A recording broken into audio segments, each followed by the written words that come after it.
there's no form of human activity that doesn't have some impacts on the environment and so forth. And so, as president of AWEA, I said the one thing we're not going to do is spend any time more than a millisecond in denial.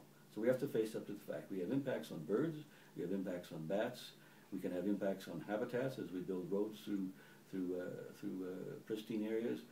We have impacts in noise. It is a tall structure. Some people don't like the way it looks. Some people love the way it looks.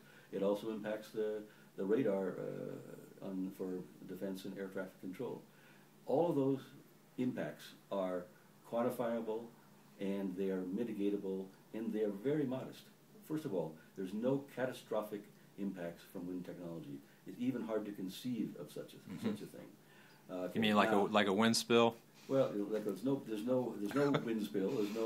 There's no Bunchfield oil explosion, which is like on the Richter scale. In England, had to evacuate the schools for 300 miles around, something like that. There's no Chernobyl. I mean, there's no gas pipeline accident in Arizona that kills people as well. There's no LNG explosion.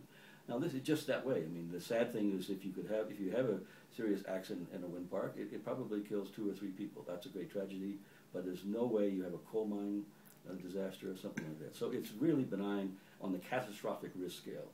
Also, it threatens no species with extinction. In fact, for bats, they hasn't even to our knowledge yet killed an endangered bat. Someday it may happen. We have to be prepared for that. So the impacts on birds have been found to be modest, and you can avoid them by proper siting. So the industry has set up as you know, the American Wind Wildlife Institute, yes.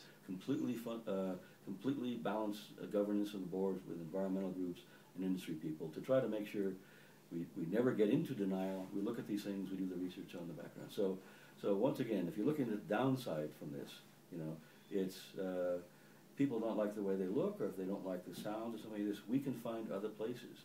There are 8 million megawatts of capacity available in the United States.